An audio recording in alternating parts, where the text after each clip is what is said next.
Daoukro. Actualité politique oblige, le ministre Awa Dombello continue ses tournées sur le terrain. Il s'est donc rendu dans la région de Ifou, au centre-est de la Côte d'Ivoire, précisément dans la ville de Daoukro, à environ 240 km d'Abidjan, où il y a eu un échange de travail avec les fédéraux du PPACI. Le fédéral Kouassi Simaoro a fait le point et évoqué les problèmes qu'il rencontre au sein du parti, tels que le financement, la mobilité et le refus de s'afficher de certains partisans par peur d'être identifiés par le pouvoir en place. Le ministre, qui a bien conscience des difficultés que rencontrent les militants sur le terrain, va saluer leur dévouement et aussi rendre un hommage au président Bédié et Toussaint Nguessan Kofi, le jeune homme décapité le 9 novembre 2020 pendant la crise électorale. C'est le lieu de marquer une minute de silence pour ce combattant qui est tombé vraiment d'une manière dramatique. Donc, je souhaite que vous vous levez. Merci. Awa Dombello va rassurer ses camarades de ne plus avoir peur. Puis, il va faire une adresse. L'injustice, l'économie, le chômage, le droit de vote et la liberté d'expression sont entre autres les thèmes abordés dans son message.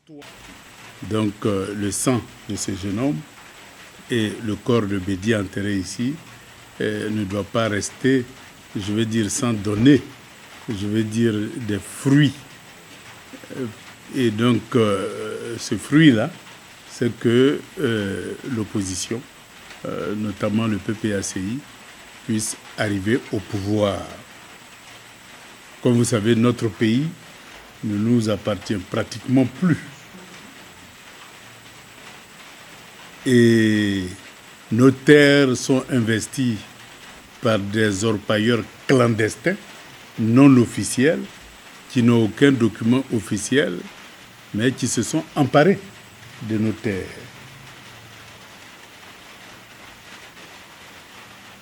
Et si nous ne prenons garde et que le pouvoir ne change pas en 2025, eh bien, c'est la totalité du pays qui nous échappera.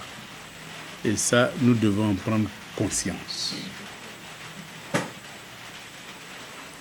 Et donc, 2025 est une année où nous estimons que la victoire du PPACI sera en même temps le retour de la Côte d'Ivoire entre les mains des Ivoiriens.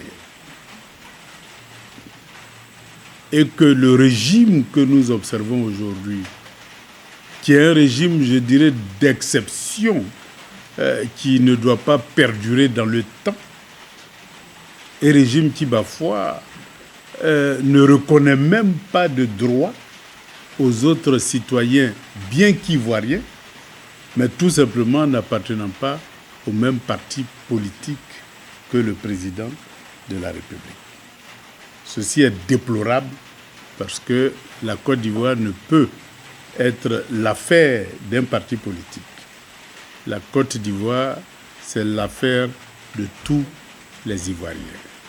Nous devons être tous égaux devant l'État de Côte d'Ivoire et devant les services de la Côte d'Ivoire. Or, aujourd'hui, on a l'impression qu'il y a des Ivoiriens qui ne doivent pas avoir accès aux services publics. Et donc, la bataille que nous avons engagée, c'est pour ça aussi. Tout dernièrement, nos camarades Justin et Picasse viennent d'être frappés par la justice, y compris l'autre camarade Lago. Et donc nous avons pratiquement 3 camarades qui ont perdu leurs droits politiques, tout simplement parce qu'ils ne sont pas du bon côté de l'appareil politique. Avant ça, il y a eu Dosso,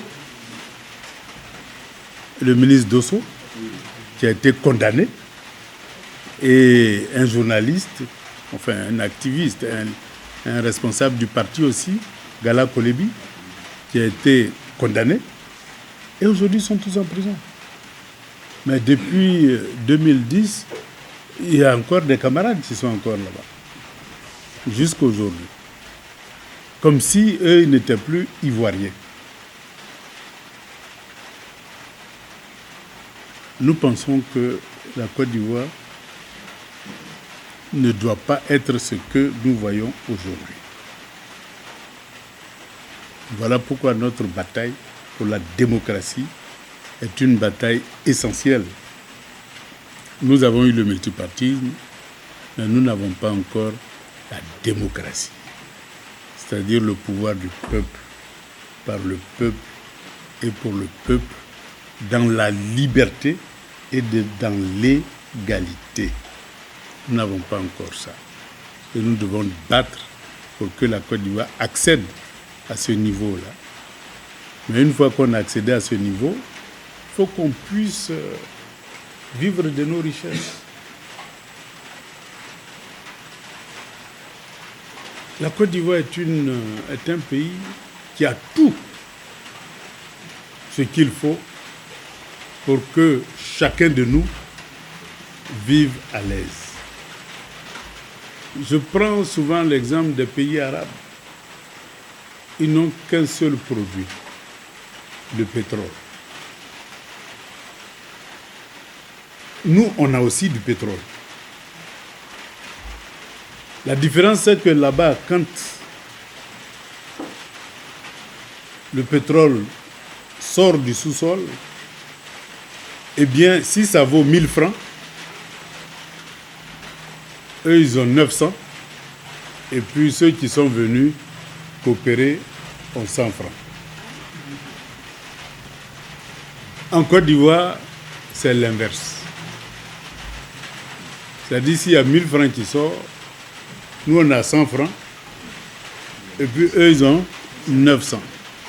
La conséquence, chez les Arabes, on voit bien le niveau de vie. Aujourd'hui, tout le monde rêve d'aller à Dubaï. Tout le monde veut aller voir Dubaï.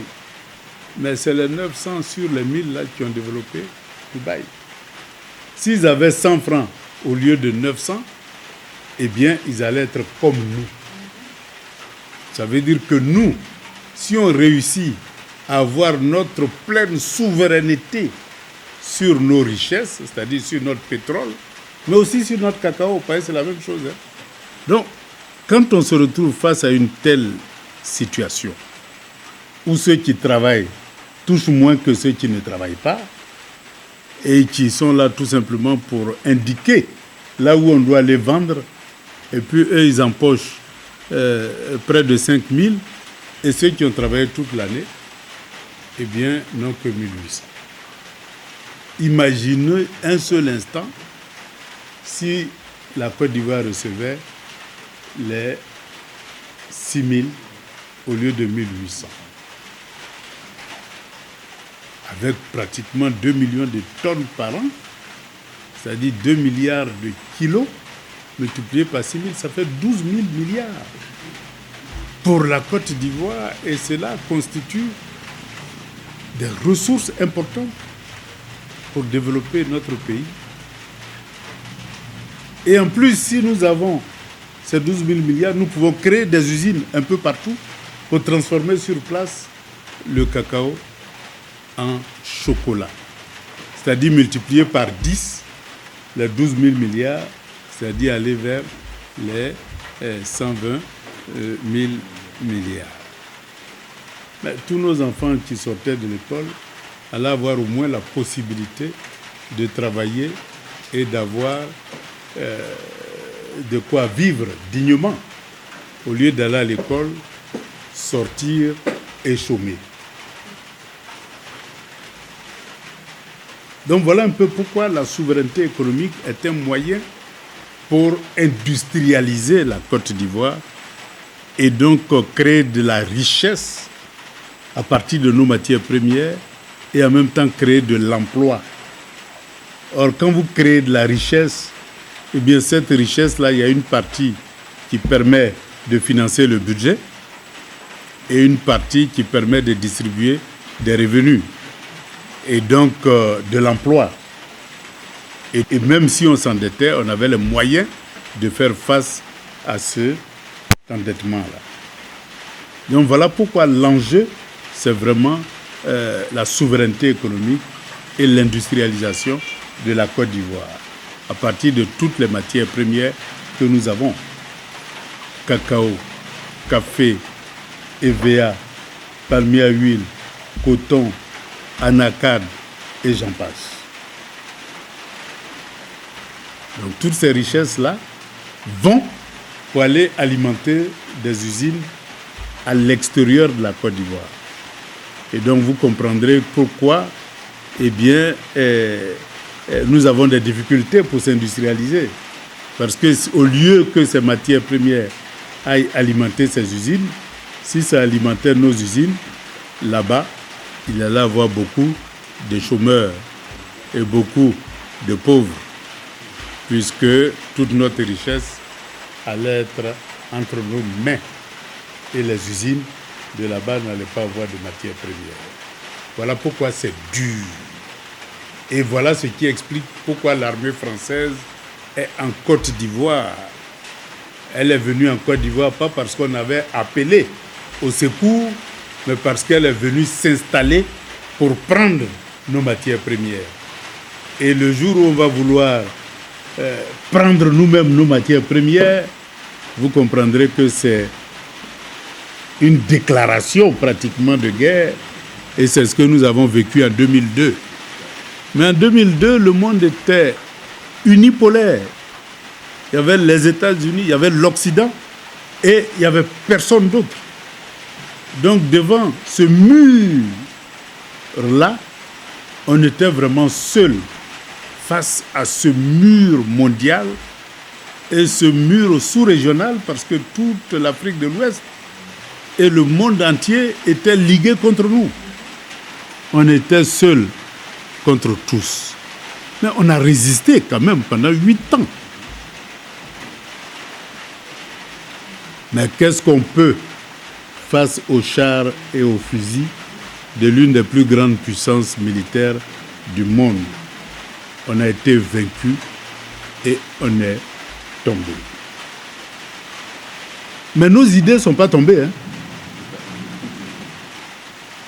Parce que ces idées-là, c'est celles-là qui ont germé en Centrafrique, qui ont germé au Niger, qui ont germé au Mali, qui ont germé au Burkina Faso et qui viennent de germer au Sénégal et qui continuent au Tchad. Et donc, on est tombé, mais nos idées n'ont fait que grandir dans la conscience de tous les Africains. Et on est tombé, mais aujourd'hui, la Chine est devenue l'une des plus grandes puissances du monde, pratiquement avec les mêmes idées. On est tombé, mais la Russie est aujourd'hui devenue l'une des plus grandes puissances du monde avec les mêmes idées. Donc on est tombé, mais on n'est plus seul. Et donc on doit se relever pour 2025. Hier, on était seul. Aujourd'hui, on n'est plus seul. Donc, nous pouvons gagner. Non seulement nous pouvons gagner les élections, mais nous pouvons gagner le résultat des élections. Après son discours, les partisans ont eu à poser quelques questions sur la non-inscription du président Laurent Gbagbo sur la liste électorale, la coalition avec les autres partis politiques et de la crédibilité de la CEI et si le PPACI envisagerait un plan B. Le camarade président a lancé un appel à toute l'opposition. Eh bien, cet appel-là a été lancé en connaissance des causes, parce que nous savons que unis, nous sommes invincibles, mais divisés, nous sommes vulnérables. Voilà pourquoi cet appel a été lancé. Et dans la phase actuelle, des contacts ont été noués avec, je dirais, une trentaine de partis politiques. Et donc, progressivement, nous allons mettre en place un dispositif qui puisse permettre d'ouvrir le dialogue entre les militants de l'opposition, entre les responsables de l'opposition. C'est à partir de ce dialogue-là que tous les problèmes vont être posés, des stratégies vont être discutées et des choix consensuels vont être effectués pour les élections de 2025.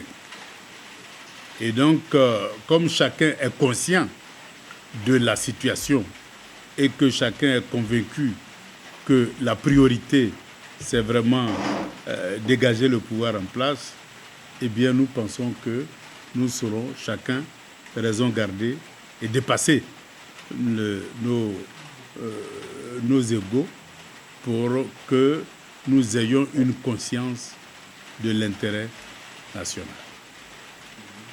C'est-à-dire que on avait un accord avec le PDCI dans le cadre de la lutte pour créer les conditions d'élection justes et transparentes. Ces accords-là, eh bien, pendant les élections locales, avaient évolué sans qu'on en ait discuté véritablement. Mais bon, on a pu, compte tenu du fait qu'on dialoguait déjà et qu'on était proches l'un de l'autre, on a pu trouver localement des alliances pour aller aux élections municipales. Et donc, le cadre que nous allons mettre en place pour dialoguer avec tous les partis politiques, eh bien, c'est dans ce cadre-là que nous allons examiner en même temps la bataille pour des élections transparentes et inclusives et en même temps la stratégie pour aller aux élections. Et donc, pour le moment, on ne peut pas dire qu'on a vraiment un accord parce que le PDCI, entre-temps, a changé de responsable et que pour le moment, il n'y a pas encore eu un rapprochement pour soit renouveler l'accord, l'amender ou faire évoluer cet accord-là. Mais l'esprit de dialogue qui a présidé les deux parties, eh bien, doit être conservé pour qu'on puisse aller vers un nouvel accord, non plus uniquement avec le PDCI, mais avec toute la classe de l'opposition. Laurent Gbagbo n'a pas envisagé de plan B. Ben, nous sommes un parti responsable. Eh bien, si cette situation que nous ne souhaitons pas du tout se produit, eh bien, nous avons une direction du parti qui va examiner, mais aussi nous avons des militants qui vont aussi exprimer leurs souhaits pour que nous puissions voir comment gérer les élections de 2025. Donc, je dirais, pour le moment, la convention n'ayant pas prévu, eh bien, ça revient à la direction et aux militants d'envisager comment aborder les élections de 2025 au cas où le nom de Laurent Gbagbo n'est pas sur la liste électorale. Mais nous ne l'avons pas envisagé. Pourquoi? Parce qu'on voulait que toutes les forces soient concentrées sur la victoire de cette bataille qui allait permettre d'inscrire le nom de Laurent Gbagbo sur la liste électorale, pour ne pas qu'on puisse disperser les forces. Mais aussi, nous connaissons ce régime, comment il se comporte dès lors qu'il y a des candidats qui se dégagent, soit des sanctions, soit la justice, soit des pots de bananes, etc. etc. Donc, par prudence, il était important de ne pas envisager de plan, mais de s'organiser pour que le plan A puisse triompher. Maintenant, si ça ne triomphe pas, on est un parti responsable. On va prendre nos responsabilités. Suite à la réponse du ministre, les partisans ont donné leur point de vue sur diverses questions. Et vraiment, l'arrivée du ministre Don Melo, Ça nous a fait du bien, sincèrement dit. Parce qu'on a besoin de ce genre de personnes pour éclairer nos lanternes dans la difficulté électorale aussi. Et puis nous montrer aussi la voie à suivre par rapport aux élections présidentielles de 2025. Et vraiment, il a bien établi les plans, beaucoup de choses qui nous concernent aussi. Et merci beaucoup pour son arrivée ici. Nous souhaiterons que le nom du président Gbagbo soit arrivé sur la liste avec que la victoire soit totale. J'aimerais que les élections se passent dans de bonnes conditions et que le pays aille de l'avant parce que les enfants sont à l'école. J'espère, je crois, je suis sûr que son nom sera sur la liste électorale parce que c'est notre président que nous voulons. C'est avec lui que nous voulons continuer la lutte, que le pays soit stable parce qu'il sera vraiment le président.